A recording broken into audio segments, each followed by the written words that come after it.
Hey guys, happy 2023. I think it's January 2nd. It's Evan. We're up here in northern New England and I'm trying to take advantage of some midday window light so you can get some good pictures of these. But I want to do two things with this video. I want to show you off a few Laddertail boas that I've bred and talk about the expression of the Laddertail gene that I see, and then talk about how I organize heater probes and thermostat probes and wires and label them so that I don't have confusion. Because once you start getting a large collection, that can become kind of a nightmare, and it's also a safety issue that you don't screw it up. So anyways, here, this is a snake called Wren. Let's see, she's a little nervous. Let's see how she does. But I bred Wren in 2020, so she's about 2 years old. One of the nicest, arguably the nicest in that litter. But she just had a great, nice, bold, symmetrical saddling, and then she ended up having this really excellent Laddertail. So I don't know if you can see, but she's just got a phenomenal Laddertail. The Laddertail gene I'm working with, it's unnamed, but it tends to throw these like bow tie shaped ladder rungs. Other than that, she's just a beautiful, colorful, robust animal. Just everything great. So this is what I call a classic Laddertail, and then I want to talk and show you a couple of newborns or couple-month-old boas that I bred. They're full-blooded siblings to the snake that show a little more of an aberrant expression of that Laddertail, just to show you kind of the array that I see. Here you go. Here's a couple. And guys, if you like these snakes, feel free to message me, but also understand that there's a limited number, and I'll do the best I can to try to make everyone happy, but also can't guarantee that. So these are what I consider farther along the aberrant expression of Laddertail. So here we have this one over here. She's actually in shed right now, but see how she's got fewer rungs, but they're more run together. So you're starting to get to more of a striping type deal. And this one just shut out, and this is a very aberrant one. So let's see how she does. See if I can do this without getting bit.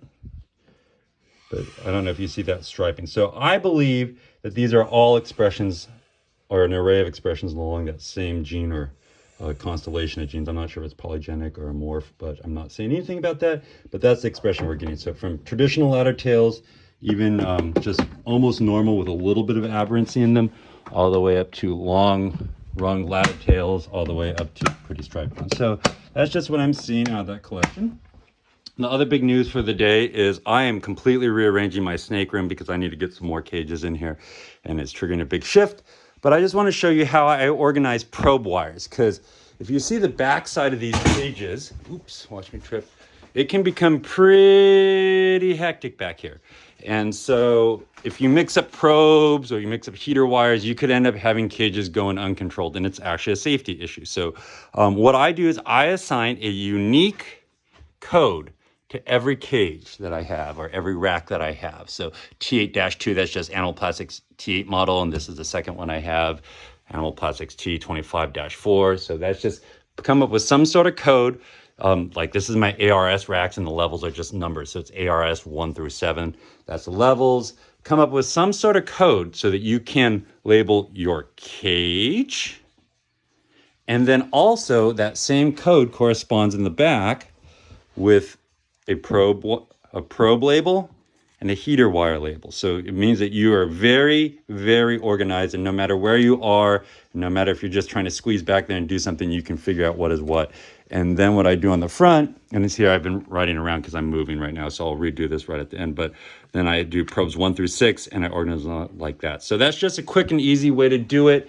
And I make sure that you're labeling everything, your probe plugs, your heater plugs, your cage itself. Also, I label my thermostat. So this is like a second H6 that I run. And so just keep them really organized, because as you grow your collection, that's going to become a major nightmare if you don't start off that way.